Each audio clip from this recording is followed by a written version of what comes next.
Awesome. Hey, everyone. It's Barb Egan with Therapy Talks. And on today's YouTube Live, we're talking about perfectionism and anxiety. So, welcome. We're so glad you're tuning in, whether live, and we invite you to interact in the chat box.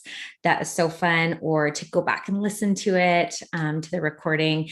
And we're just so glad you're here. So, thank you. And so, I'm coming to you from Kelowna, British Columbia. So, welcome to you wherever you're from. I love seeing where people are from. And when you type in the chat box, even of, we've had Australia and different areas of the United States, from Midwest to East Coast to West Coast to Canada.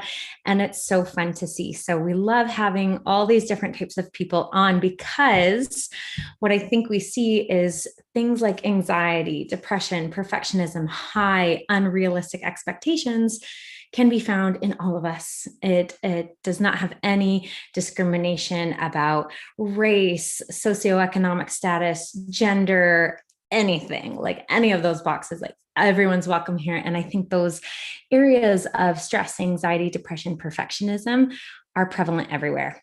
Someone's from Fort Collins, Colorado. That's so fun. Shelley, welcome. I was in Fort Collins, Colorado for a summer working at Colorado State. It is so beautiful. I loved it. I love Colorado. That was beautiful. Oh, and Mindy's from Florida. I was in Florida March and April of this past year speaking at some conferences. So I love Florida. She says it's very steamy, right? I can imagine. It was hot when we were there and it was awesome. But yeah, and I am a perfectionist. Yes, I think a lot of us will resonate with that here. Oh, welcome. Oh, from Chester, Connecticut. Thank you, Kat. Welcome. That's really exciting. Connecticut. So East Coast to West Coast to in between, South, North. Amazing. And so as you're coming on, just welcome. Love to hear where you're from. I love seeing that too. That's really fun. So with perfectionism, what we're going to talk on today, we're going to kind of go over it, maybe decide some tips and tricks on it. But again, it's so personal. So we are going to go through a lot of them. And again, my main thing is practicality. Like I love the evidence-based practices. I'm a clinical supervisor, which is just a really fancy word that I train therapists. So therapists who are coming through graduate school or who have been practicing and are licensed, I supervise them, I mentor them, I teach them. And so we see this all the time. And I love the evidence-based practices and the research side of things. But I'm all about the practicality too, and the personalization, because if something sounds great in this theory, but it doesn't really apply to your real life, then you're not going to benefit from it. And that's why you're here. And so that's what we want to talk on today is kind of where does perfectionism come from? How is it correlated with anxiety? And how do I overcome it? What are some simple tips, strategies to try? And I don't want to overload you, especially on this topic, perfectionism. It's like, if you're like me, you're probably going to hear them and be like, okay, I have to do all of these and do them well. But my encouragement and some practice against to push back that perfectionism is to say, let's lean into one. And if I'm great at it, great. If I'm not, that's okay too. I'm growing. So welcome. Oh, some more Connecticut.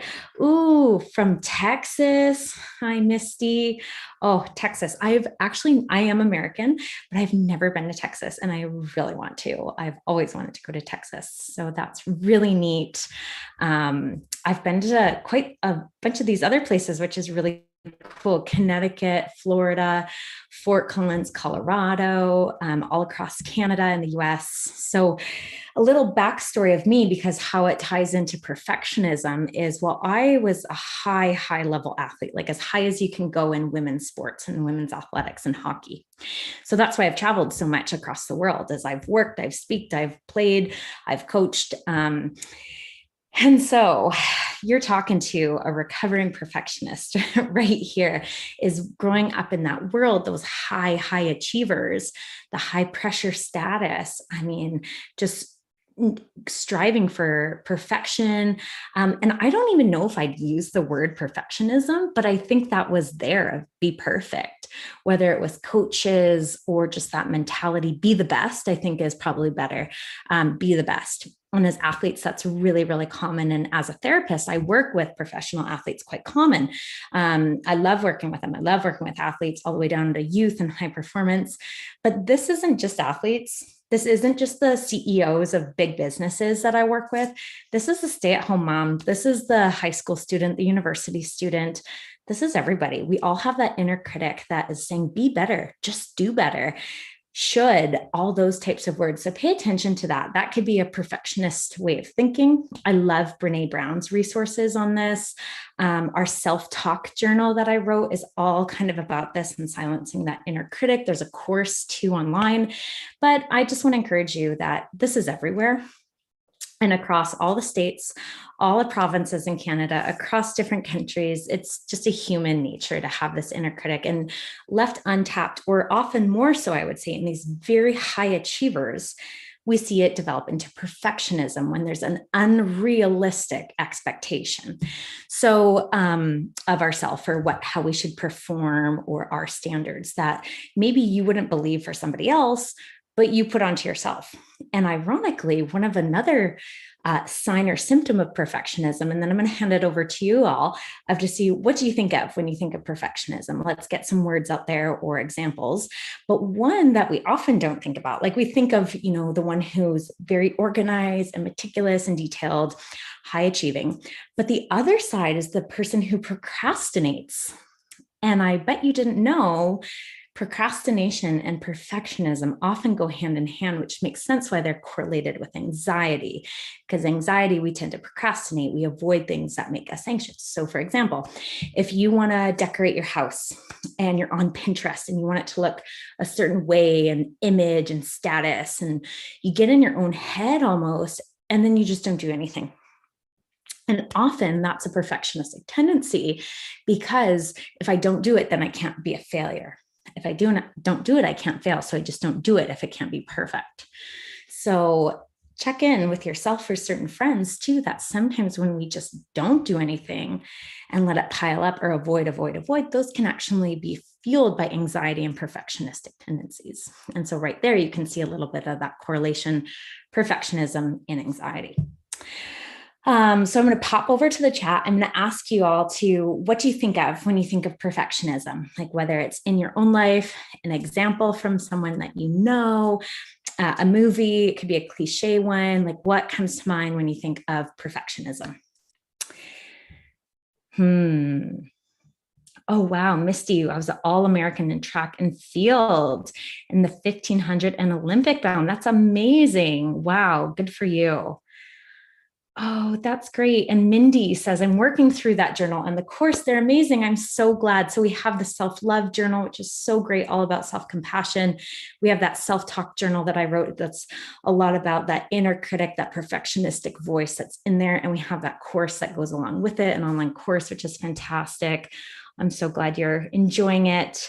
Yeah. Sarah goes, she's in my head. Amanda, I've been doing this for a year. Yeah, Misty, right? She's in my head too. Yeah, that's me. Okay, so there's some tendencies that people are coming on and saying, whether it's that high achieving one that we often think of with perfectionism, it has to be perfect. Even handwriting, you can tell with perfectionists are very usually neat and ordered. Trying to find, but that procrastination one is often one that we often don't really think of, but we see so prevalently. And so we just want to bring a lot of grace and compassion in that, and humor. And I love Linda. She just said, I'm trying to find the perfect words to describe perfectionism. LOL. And some other people are commenting, same. I know, right? Oh, Hope says, I'm so hard on myself when I don't do something the right way the first time, even if I had never done it before. Oh, aren't we all that way at times? It's like, and the funny part is, like, as a parent, or more so as a counselor, I would never expect a client like to have that standard. But I often put that on myself of, well, not for you, but for me, I should do that way, where really, no, that's an unrealistic expectation, especially if I've never done it. And then I don't enjoy the learning process of just laughing or making a mistake or learning. Like there's some, as humans, like we are created to learn and we're curious. And it's so fun when we just embrace that. And it's really vulnerable because you do have to admit, I don't know everything. And that can be really hard. And I'll tell you what's really hard is working with, so my dad was a surgeon, Harvard trained. So again, where probably my high achieving standards come from, but you know who's really hard to learn it or be a terrible patient, so to speak, are doctors. And that's who I love to work with, like people like that. I'm sure therapists are actually probably our own worst clients at times too. But academia, like being in that clinical supervising role and working with University of British Columbia, we have people from all over, which is amazing. But you can imagine with academia, even though it's about learning and research and teaching, you got a lot of egos, a lot of perfectionistic tendencies. So we talk about this all the time.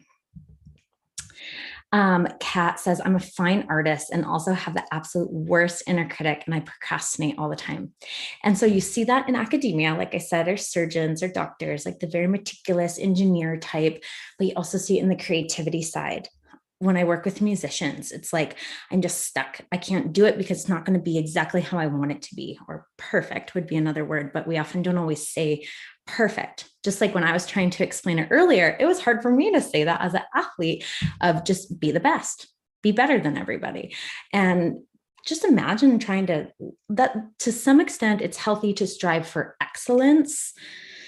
It's not always easy to strive for, or healthy to strive for perfection, because we're human, we're flawed, and that's part of being human, and we need to embrace that. And when we have those unrealistic expectations on ourselves and we don't meet them, see this little balance right here, you can kind of see my head in it. Well, that's the chasm of disappointment and resentment. And that's where negative self-talk just festers and all those lost potential. And so sometimes I have people actually get up and draw a diagram of that, of what are my expectations for myself? Are they unrealistic? And most of us will say, no, they're not. But that's why counseling, or with a safe person, can be really healthy to talk it out, verbally process. Would I have these expectations for everybody else or certain people? And really deciphering, is this realistic or unrealistic? And then where I'm at, and then that chasm of disappointment. That's usually where perfectionism can fester and come from. Mindy says, I think of procrastination because I put things off because I think I won't be perfect. Imagine that, not perfect. Exactly. And so when I work with people, I encourage them actually just to start, like, get your phone out and put the timer on for 5 minutes or 10 minutes. Like, just start decorating or creating or typing that paper. It's just the start that is so hard, that we build up so much in our head. And the more that we can do those increments of 10 minutes, and it feels so uncomfortable because you're like, oh, this is so wrong, or only 10 minutes, or I have to do this again. It's actually muscle memory. It's like exposure therapy of just those increments can be really discomfort, and you're learning to tolerate the discomfort in that. Oh, yes. Yeah. Misty says the same thing about Linda earlier when she was like, I'm trying to find the perfect word to describe perfectionism. And bringing humor to it. And I think the common humanity is huge. That's a big theme of self-compassion in Dr. Kristen Neff's and our self-love journal is common humanity, the shared humanity. And when we can really share about this, especially with perfectionism, it makes us just connect and humble and take that pressure off ourselves in a really beautiful way of safe connection. More so, I mean, we need that with anxiety and stress and depression and trauma and all of that too. But there's something about perfectionism that's very tunnel visioned, very individualistic, that we need to let safe people into. Misty says, in general, I tend to feel as a woman and an African-American person, I have to do things perfectly or not at all. Oh, talk about pressure. And that's something that not all of us carry either. And it's like this unspoken pressure that you bring everywhere you go, every relationship, every work meeting, every interaction. Like, that's heavy. Wow. Thank you for sharing that. Wow. Thank you. That's really brave to share. That's amazing. Thank you. Thank you, Misty. Yeah. Mindy says that too. Thank you for the perspective. I never thought of the added pressure because of race. Yeah. Wow. Sorry for that. Yeah. Oh, and very good to think about. Okay.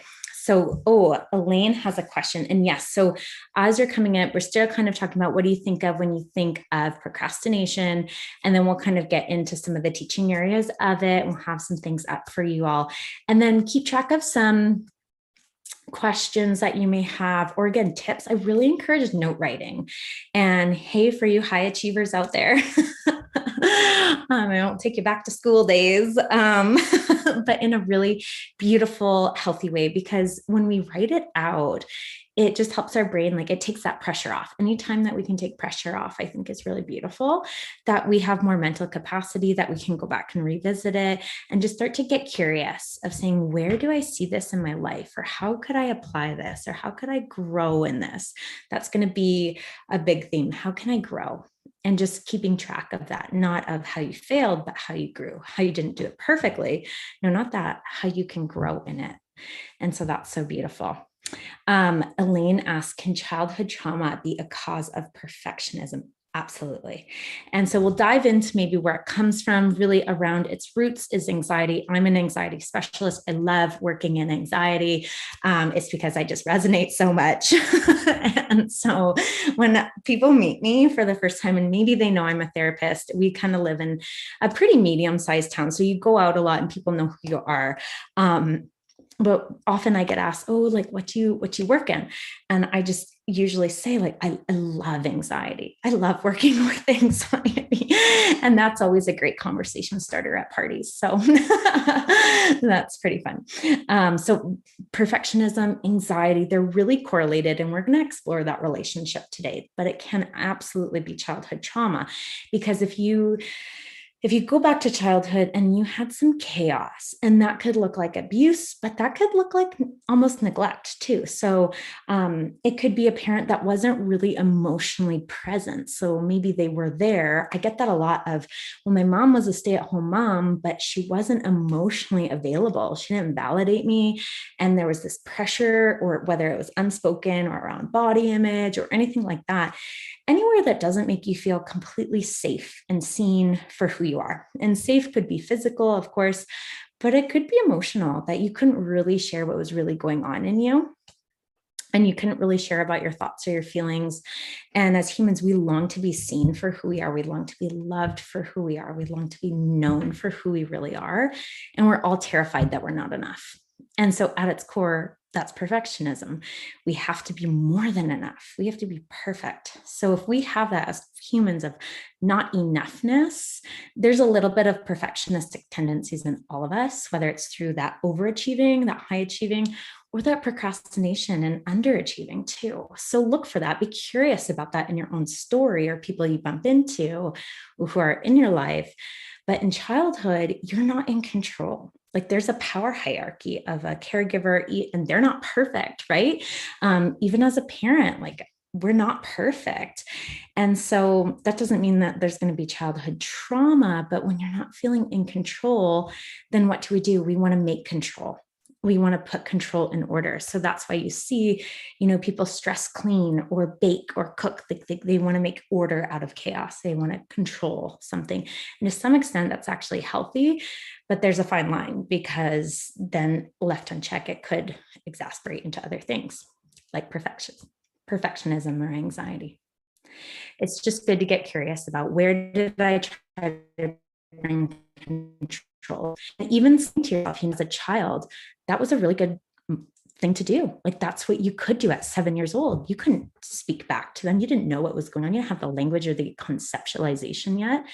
You did what you could do, and it was actually a strength, but maybe now it doesn't serve you as much. Maybe those expectations or those need for that, white knuckle control grip doesn't serve you as much. And how do we process through that? So absolutely, it's often very correlated with childhood trauma.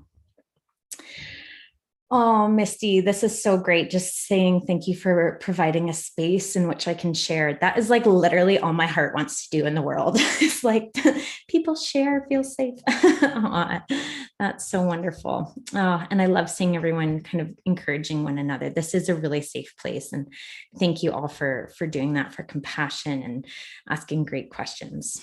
Oh, good. Okay, so we've kind of heard what we think about when we think of perfectionism. And I'll kind of do a little intro and then go into it. But most people would say, okay, having high standards, yeah, that's a good thing. We all want to strive for excellence. And I use those words very carefully. Striving for excellence can be healthy. Striving in and of itself can be exhausting, though. And so striving for excellence can be healthy. Striving for perfection, though, is unrealistic. Striving for excellence shows that you have a good work ethic, you have strong character, perseverance. It shows you care. Typically, we don't get anxiety or these high standards around things we don't care about. It means that you really care. So that's a silver lining there, is you want to do good. So we see this in work of, you want to lead a really successful business. As a student coming up throughout school or in universities or in high school, you want to do really well. Your grades matter to you. As musicians or athletes, or just even, again, moms, you have high standards, like you want to do well, just normal people, whatever is in your sphere of influence. My guess is you want to do well. And so that desire to do well can be a very good thing. But again, it's our unrealistic expectations or those high standards. They can push us to really reach our full potential of performance. I know that was my story with athletes of being an athlete, of just the training. I moved away at 15 from my home, and I, trained every single day of my life for seemingly 20 years. That was my whole life.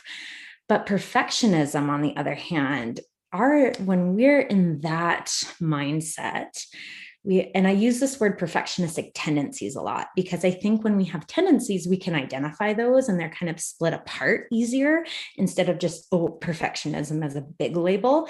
But there's parts of it. There's tendencies. So think of what tendencies or parts of it resonate with you. So this is where we can set standards that are so high they cannot be met, or only met with like crazy difficulty, like up all nighters, crazy studying, training for hours and hours and hours on end. And perfectionists usually tend to believe that anything short of that perfection is horrible, is not good enough, and that even minor imperfections will lead to catastrophe. So, for example, in writing papers or in speaking up in meetings or cleaning a house or decorating, just even minor off, you can't tolerate it. It's all bad. And this is where some of those anxiety style thinkings that we talk about, those cognitive distortions, it's all or nothing. It's perfect or it's a failure. It's good or it's bad. So pay attention to that type of big, definitive types of words, because does one little thing wreck the whole thing? That's usually perfectionism. So I guess most of us, for example, believe, hey, try your best and try not to make too many mistakes, but also believe, hey, making mistakes from time to time is human and it's inevitable. And that does not mean that we've failed entirely. So mistakes are part of it. We're going to make mistakes, but it doesn't mean we've failed completely. However, perfectionism doesn't say that.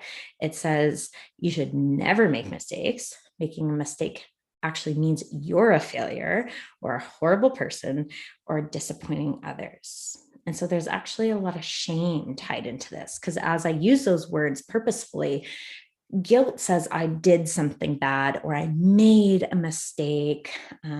So for example, like let's say you stole something.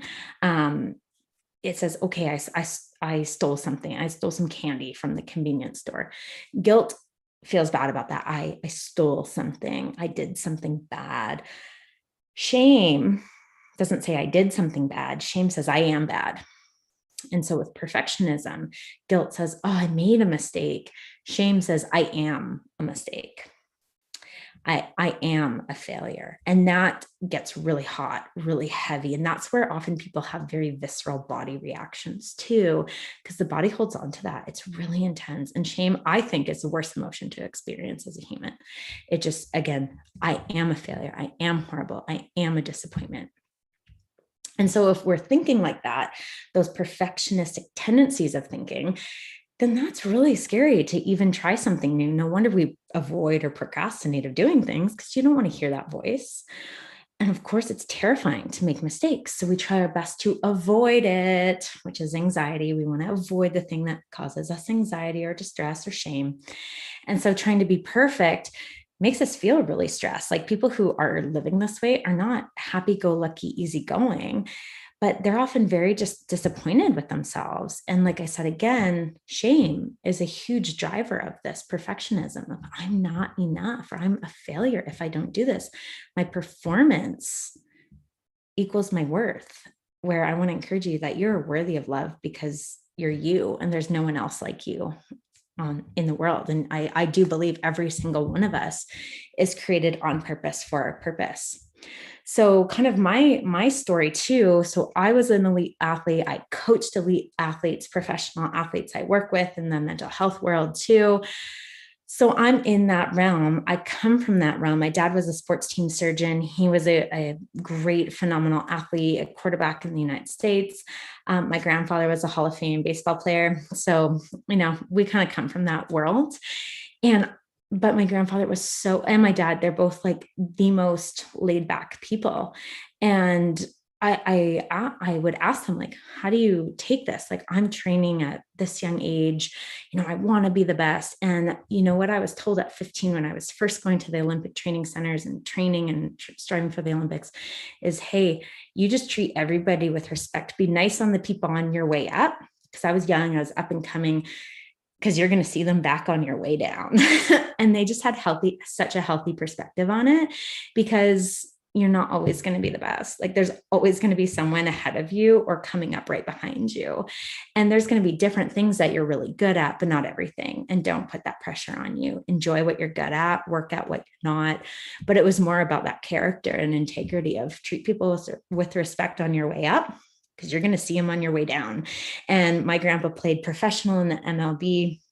He had a TV show and a movie, and Steve Martin was in it about him, but he played a lot in the Pacific Coast League too. And those are some of his most fond memories, and always said that, like, be nice to the people on your way up. You're going to see them on the way down.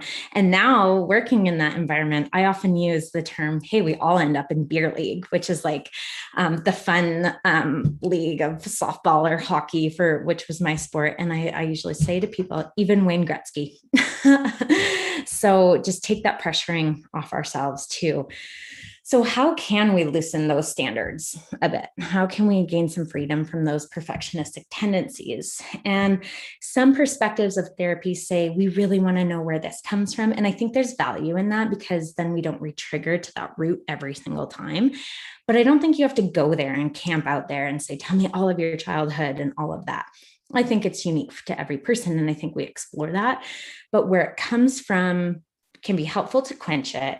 But I think there's steps if you don't know where it comes from, or maybe it sounds like a certain person in your head. Maybe it sounds like a certain teacher, a coach, a parent, or maybe you just resonated with some of those examples of just wanting to be the best. You really care.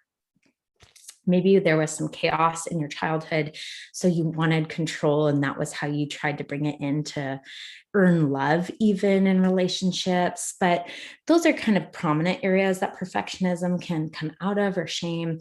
But let's try to help us overcome it. Sometimes we don't have to camp out where does it come from, but it's more about, okay, how do we get through this? How do we overcome this? So I think learning to recognize when it comes up, that's step one. Learn to recognize perfectionism.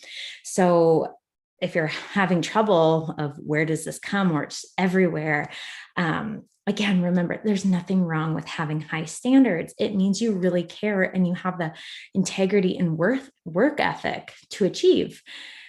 But are they unrealistic, unrealistic expectations, and that chasm of disappointment? Are they too high, those standards? They can really just interrupt your work, your school, your relationships, and your overall enjoyment. So ask yourself, do I have trouble meeting my own standards consistently? Like, it's good to have high standards, but is it almost or near impossible? Do I feel just completely wiped out by the time I reach them? And then, do I often feel frustrated, depressed, anxious, angry, shame, guilty, any of those distressing emotions while I'm trying to meet my standards? So this is the journey part of it. Like, I'm exercising to reach this goal, or I'm working towards this stage of my career, or I want my home to look a certain way. Do I usually just feel really snappy, short with people? Usually your relationships are going to show, it's going to show up in your relationships here. Do I feel depressed or anxious? Am I not enjoying it? Am I frustrated and irritated while I'm trying to do all of that? That's usually a good tight grip of those high unrealistic standards. Have others told you that your standards are too high, or they're noticing something in you? Again, our relationships often mirror it. And do your standards get in your own way? Like, does it make it really difficult to meet deadlines because it takes you so many hours to write that paper because you want it to be perfect, or finish a task? Is it really hard to trust people, let people in, or just do something spontaneously? Or do you really like plans? So if you answered yes to these questions, you may have some perfectionistic tendencies. But what that can look like in our feelings or our thinking can be, again, back to feeling stressed, resentful, shame, guilt, depressed, frustrated, anxious, angry, especially if you're constantly criticizing yourself in your head or aloud for not doing a good enough job after spending a lot of time on something. So, are there some negative feelings associated with your efforts to achieve something? That's usually good feelings around perfectionism. Again, the thinking is a lot of that. Anything less than perfection is failure. Or if I make a mistake, everyone thinks I won't be worthy or I'll get fired. Everyone else can do it. A lot of should statements. I should be doing this. I should never be doing this. I should always be able to do this well or perfectly. So I encourage people, write your thinking down, write what you're saying to yourself down, because chances are you would never say that to someone you really love, but it's probably fueling a lot of these perfectionistic tendencies. Because then if you're telling yourself that, you're going to feel, that distress, all those negative emotions. Even anger is really popular there, of really common, of shame or just stressed out doing anything. If you're thinking that way to yourself, well, then what are you going to be actually doing? What's your behavior part? You're probably going to have difficulty completing tasks or give up easily. And that chronic procrastination, which again, we don't often think about. We think perfectionists are, get a lot of stuff done. They're just really crazy about it, really stressed out all the time. But it's also perfectionism, because if you're feeling that way and you're thinking that way, you're not going to want to do much. You're going to be exhausted. Of course, you're not going to want to do anything. You're going to avoid it. Or it could be the other side of just being so tedious and meticulous and spending so long on tasks that, for example, it takes you 4 hours to do something that takes somebody else a half an hour. So if you double check emails or things like that, that's often like what I encourage people to do. Is some practice in that is when you're typing an email now, maybe not to apply for a job, but to someone else or apply, don't check it. I know it sounds weird because it's kind of like, okay, I can read through it. But when we're working through some perfectionistic tendencies, just send the text, just send the email to safe people. Not to, context is key here, but just to start to release some pressure, release some control there. So this could be someone who's rereads emails so many times before sending it, or writing papers or proposals or things like that. This is also someone, these behaviors of perfectionism look like just the small details. You just get stuck on that tree instead of the forest of, what should we have for dinner? Oh, we are missing this one ingredient, and you just obsess over it. It's almost close to OCD in this, where you just get those obsessions about something. And again, they're all tied to anxiety, which makes sense of why it's so prevalent. And then these big to-do lists, like all the things you have to do. It's so unrealistic to do everything in a day, but you still write it down and still have that unspoken, maybe, pressure that you have to do. And then, of course, if you're thinking that way, you're feeling that way, you're going to avoid trying anything new. Like some of the people said earlier was, if I can't be the best, I'm not going to do it. If I try it and I make a mistake, or if I'm not great at it, or I'm not perfect at it, then I'm a failure. Remember those perfectionistic style thinking. So of course, you're not going to try new things or be spontaneous and say, sure, I'll pick up paddleboarding. But again, that's usually some of the homework, is to try some of these behaviors, because they're going to change how we're going to think and how we're going to feel with safe people. And that can look in therapy, that can look like, very safe social support, people who are really for you and don't encourage that style of thinking, but just love you for you. And I think just getting some cue cards are really helpful, of write down some realistic statements. And this is what we often do in therapy, or think about, someone who really loves you, what they would say, like, hey, these are these standards. Like, this is what I say about you, and write them down, get them out of your head so that you can see them and help get out of your own head, on little index cards or a little notebook, and keep them with you when you're having a hard time thinking, quite realistically, or putting those really high standards on them. I think that's or on yourself is borrow somebody else's voice until it becomes your own, someone safe. So again, maybe it's a parent, maybe it's a friend, or if you don't have anyone in your life, maybe it's therapy and you start that and you'll find you'll be able to borrow someone's voice. It could also be the flip of that exercise is you thinking of talking to little you. Like someone earlier asked about childhood trauma and perfectionism, like get some pictures out of you at 6 or whatever age that, kind of there was some pain there, and write a letter to her and talk really kindly to her or him and just say, I just want to tell you how proud of you I am. And what would you say? Like, what kind of words would bring life here and some healing and doing that? And there's something powerful about a visual, I think.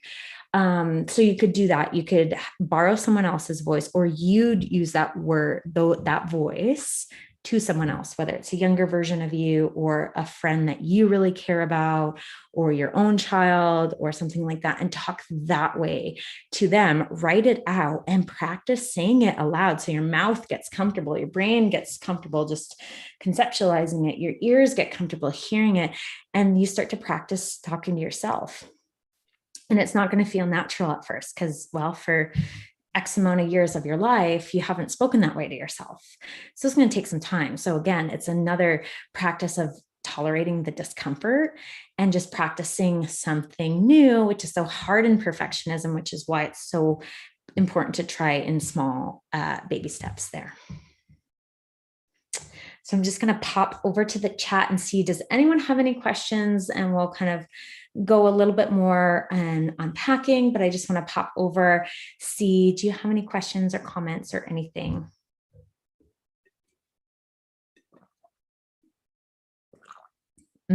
So, as Lee said, like there's some trauma from childhood, absolutely, but that was passed down from a perfectionistic father and grandmother, and it's often we use this term generational trauma, and it's in cycles. So there's things that are passed down to us from previous generations of our family, and noticing those tendencies and breaking free or breaking that cycle of that generational trauma with you is huge. Like, what an honor, what a calling, what hard work, but it's so worth it.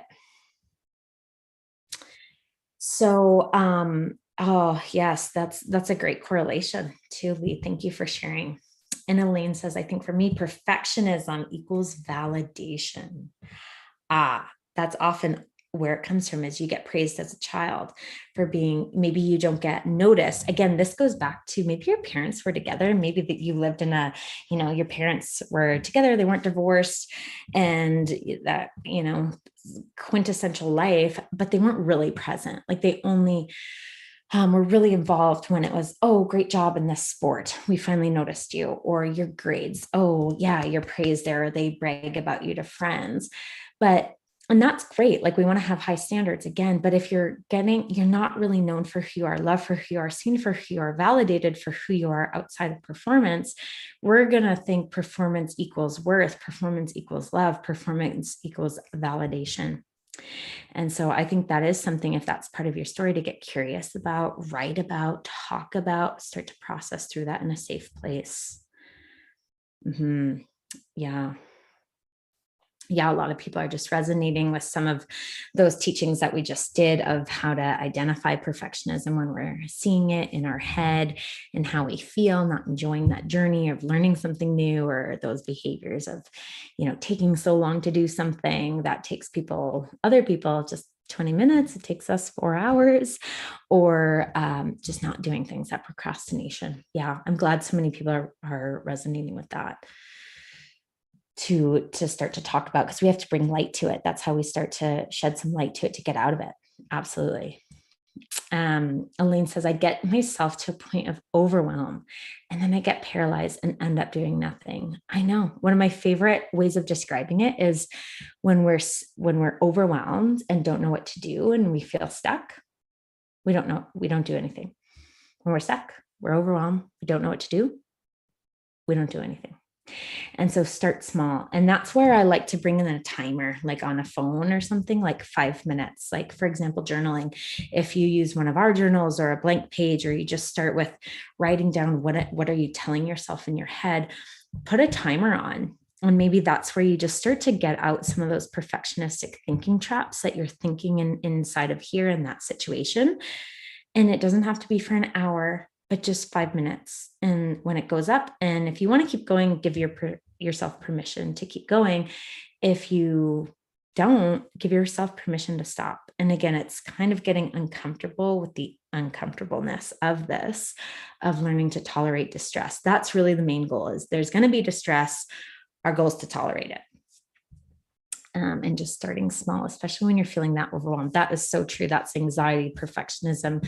Those are like the most common things. And it's terrible. Like, I think we all have felt that of, I just feel so stuck. And I literally use those words, like even as a therapist in my own life, I'm like, I just feel so stuck. What do I do? And you kind of want someone to just tell you, step 1, 2, 3, or, starting to get out of your own head. I think by writing down is really good. And, what we just talked about of some of those feelings or some of those thinking patterns or some of those behaviors can be good things to start to get curious about, to write about, to start to get out of your own head. So Misty has a question. Any other specific tips to overcome perfectionism? Yes, we'll go back on there in a minute. I really love the app. If you're in Canada, Mindshift. If you're in the States, you can also download it. I like Sanvello in the US too, Sanvello. I think you can get it in Canada too. It is very geared toward like Americans. ADAA.org is a good one. My Anxiety Plan Canada is a really good one. Regardless of where you're at in the world, like those are some really, really good resources. On Mindshift in particular, it's this Anxiety Canada app, is that there's a whole thing on perfectionism. Like there's a whole little area of just perfectionistic cues. Like what are those cue cards you can tell yourself to help get out of those negative thinking or perfectionistic tendencies? So I would absolutely recommend downloading that Mindshift app, going on there. But really it's going to be step 1, starting to log it. Like, where does it come up? So the situation, what you're thinking or feeling or doing, and give yourself about a week or 2 and just start to see them. Start to see what the trends are. Chances are, and they're not going to be so surprising to you. But we want to, again, kind of back to that evidence-based stuff, is we're doing an experiment where you're a scientist for yourself to find where are the biggest patterns. Like, is it around work? Is it around a certain person? Is it around relationships? Is it when I'm bored? And seeing where the perfectionistic tendencies come up the most. So start to paying attention. That's really step 1, is identify when we're talking that way, feeling that way, or doing those things, those perfectionistic tendencies, writing them out. Then it's starting to challenge them. So putting that timer on and starting to, send the email without, proofreading it. Or if you're doing something and it's like, okay, I've talked to my friend and she spends 20 minutes on this. I've talked to a few friends and they're in my corner, they're for me. 20 minutes is a realistic expectation to vacuum. But I've been doing it for 3 hours. Well, put a timer on. And again, I like timers because it's external and it's a visual and auditory, that it's going to go off and you're going to see it, you're going to hear it, and you get to make the power of choice here to stop. And I think you take some control back, you take some power back, saying, you know what, it's good enough. That's kind of the mentality. Good enough. Doesn't have to be perfect. So putting timers on, that's how we challenge it a lot of the time with safe people. Counseling, of course. There's so many good books and podcasts and things on this topic because, again, it resonates with pretty much most of us as humans in some capacity.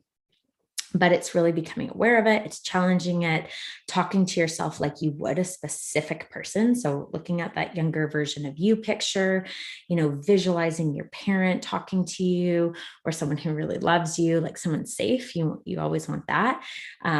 What they would say, writing it down and practice. And it's a new skill. So it's going to take a while. And I would encourage you to stick with it for a month at least.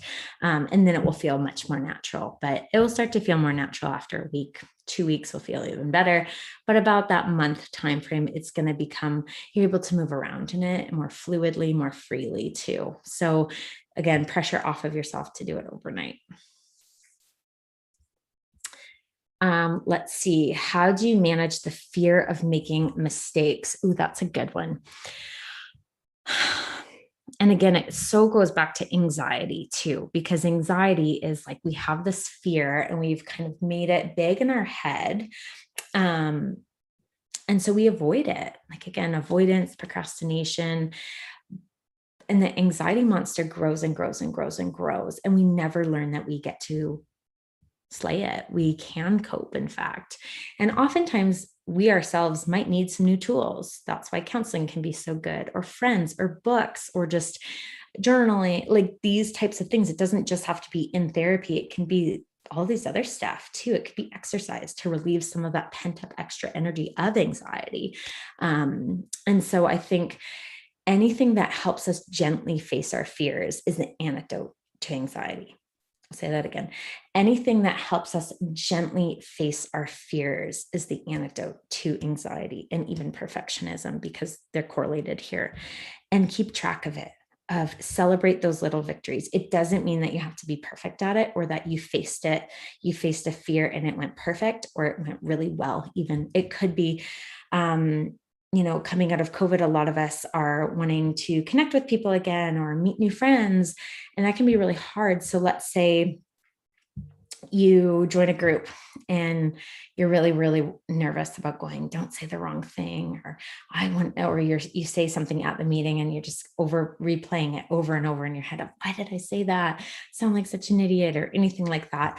And so I would encourage you, instead of that tape to play or that movie to play, it would sound more, we're in control of our perspective of, wow, I really value, again, it's something I care about. I value meeting people and I want good friends. That's awesome. And I'm proud of myself for sharing a little bit about myself. I'm proud of myself for showing up. Eventually, this is going to pay off. So it's gently facing your fears, and it's the story you tell yourself. And it's gently facing your fears, keeping track of those, of saying, good job, like being your own cheerleader, even if you don't feel that way 100%, but acknowledging how you're showing up. And then being in charge of the story that you're telling yourself of, I'm a failure, or why did I say that? Or because no one else can control that, not the therapist, not a friend. It's only you in your head. It's only your inner voice. Or you could say, you know what? I showed up and I'm doing the best I can, and I'm proud of myself for that. Oh, let's see. Validation. Yeah, Misty just kind of echoes that of performance equals validation. And Elaine also says, my go-to to fear and anxiety is tapping. So tapping, anything that we can release some extra pent-up energy from the body is really good. Kind of for anxiety, depression, perfectionism, like the gold standard of treatment is this cognitive behavioral therapy, which kind of we gave some examples of the thinking, the feeling, the behaviors. That My Anxiety Plan that I recommended as a resource in Mindshift, or CBT, or that cognitive behavioral therapy style resources. So you can learn a little bit more about that. But basically, it's how our thoughts, our feelings, and our behaviors are all interconnected. And so that's usually the gold standard of treatment for anxiety, depression, changing negative thinking, and of course, perfectionism. Okay, let's see. Does anyone else have any other questions? And while you're thinking of them, some cue cards that you could do. Again, on that mind shift, we put the link in there. Anxietycanada.com is a great, like all of these. EFT tapping for sure. Yeah, that can be good. But CBT, I would highly recommend. That's usually our gold standard of treatment for anxiety, depression, perfectionism, those sorts of things. So CBT is something I would highly recommend. It's the most evidence-based practice for these things. And so for those cue cards of what that could be to help change those realistic thinking. So that's really the goal of CBT, is to get just a more realistic way of thinking. So perfectionism, unrealistic way of thinking, unrealistic high standards. Now we need a little bit more realistic standards or statements that we could tell ourselves. So nobody is perfect. All I can do is my best. Making mistakes doesn't mean I'm a failure. It just means I'm human like everybody else. Everyone makes mistakes. It's okay to not be happy and joyful all the time. Everybody has a bad day sometime. It's okay if people don't like me. No one is liked by everyone. So that would be some of the thinking ways or those cue cards that you could bring in. And they're on those resources that I recommended earlier of what resonates with you. Like there has to be an emotional connection with you, because perfectionism can come in social situations. It can come in work or school or home or, anything. And so really find something that works for you and find it that way, because that's when the cues or those more balanced ways of thinking are going to balance you out. You're not going to be so white knuckle, kind of controlling, high strung. Those are words that people often use to, describe someone like that. But we just want that more balanced way of thinking, that you can be high achieving and make mistakes. Like we want to put an and there. I can be high achieving and I can still be learning in certain skills and being and holding that really balanced. So, everybody makes mistakes, or I'm trying my best. I'm proud of myself. And that's where my go-to things are really show up and the story. So look for ways that you're showing up, that you're growing, that you're trying new things. And then also be intentional in the story you tell yourself. You are the only person who gets to say if you're a failure or your mistake, or, hey, I'm proud of you for trying. Like, I'm proud of you for trying and showing up today. You're on here to learn more about this. So I really just value all of these resources. And again, My Anxiety Plan Canada is a really good one. ADAA.org is really good in the States. And then those accompanying apps. So Mindshift, Sanvelo, those are really good too. And really, it's just finding what works for you. Like there's so many different things. And again, like I mentioned before with exercise, our body holds on to trauma or stress and anxiety too. It's this pent up extra energy. So breathing, mindfulness, meditation, grounding, running, exercise, walking, yoga, getting in nature, all of that, and then safe connections. So that's what I would recommend.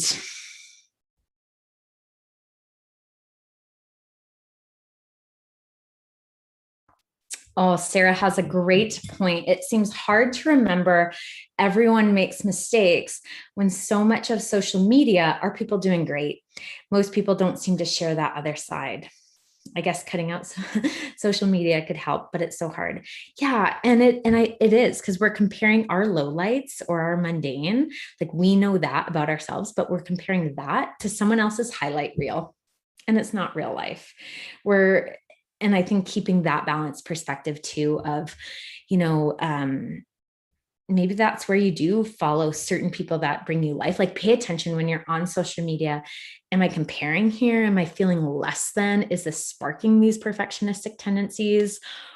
Or am I getting life? Am I getting inspired and motivated? And maybe mute those people that kind of trigger your anxiety or comparison or negative self-talk, and follow more of those inspiration, motivation, or kind of tips.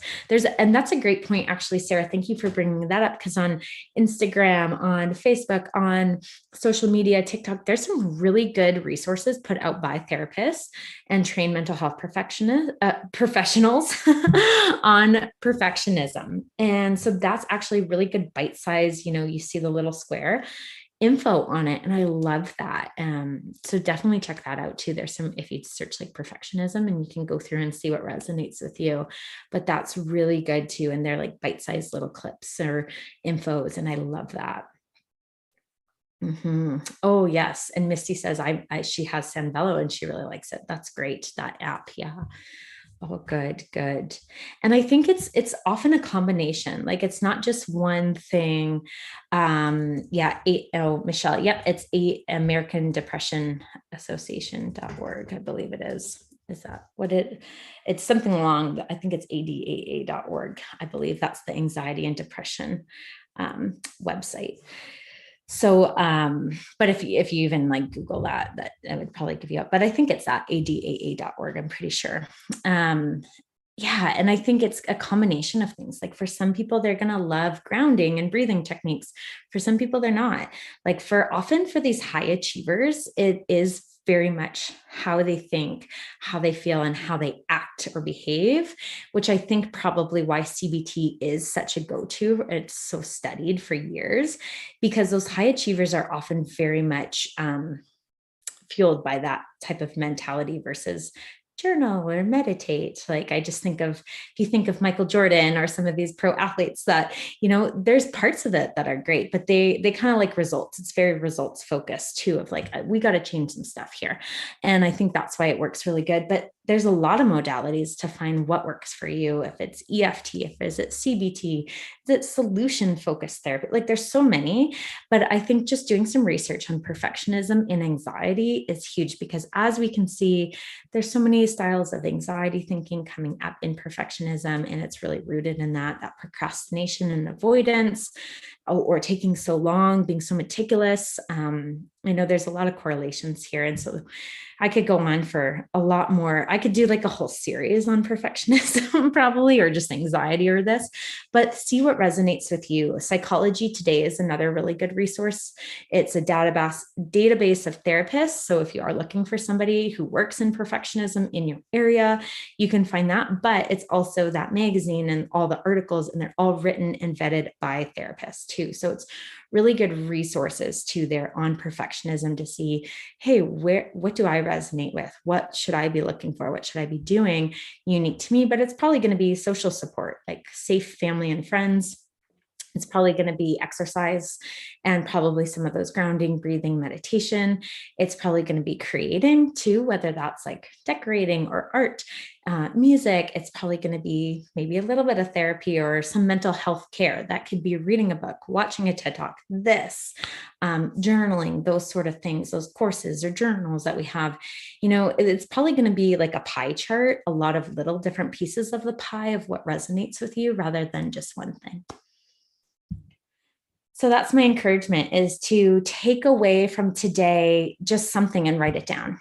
And I would just encourage you to do that. It doesn't have to be everything. It could be one thing. It could be looking into some of those resources more. It could be, I'm proud of myself for showing up and learning something new. Here's my takeaway. And maybe that's what you write in your phone or your journal. My takeaway from this is, and I just really encourage you that, of just picking even one thing to lean into this week. Does anyone have any other questions for today before we send off?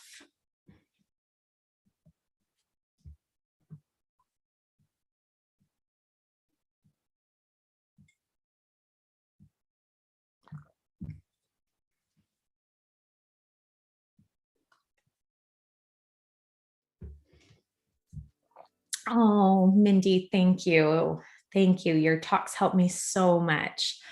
Oh, I just resonate with this so much. Like, of all these talks that we do, it's something that I resonate with. And I just think it's so great to see other people sharing their real life experience too, because we want the evidence-based stuff and we want to know, okay, this is legit, it actually works. But what is actually really helpful is real people, real stories. That's what really inspires us. And so thank you all. And Kat, wow, this is just amazing. And I plan on taking some of these takeaway points for the next week. Thank you so much. I look forward to the next talk. Oh, thank you. Thank you. Oh, thank you all for coming on. And yeah, Monday, we'll see you again at 2 p.m. We have some other of our awesome therapists that do YouTube lives throughout the week too. So pay attention to those and follow us along for that. We have Haley coming on, and she'll be doing, I don't know do we know her topic for this week and when? Because they're so good, and they're on our YouTube channel too. If you always want to go back or re-listen to some things or see other topics that we speak about, they're on our YouTube channel. You can always go back to the recordings. We also have the podcast, so we interview different therapists and different people and talk about this. I did a great perfectionism one with she's so lovely, a therapist from LA. And that's on our podcast. And it's Dr. Menage, I think, was Yeah, she was awesome. And she has a whole course actually on her website. So go back, check out our podcast on that. And if that resonates with you and you want to check her out, Dr. Menage, it's on our socials too. And the website there of Therapy Talks, where our podcasts are too, on Apple or Spotify. She was awesome. She was so informative. Maybe I'll get her on for the part 2 of this. That would be so fun.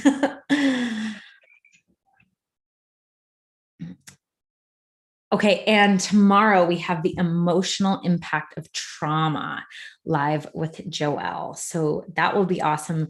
Joelle's from California. She's one of the therapists on our team as well. She's amazing.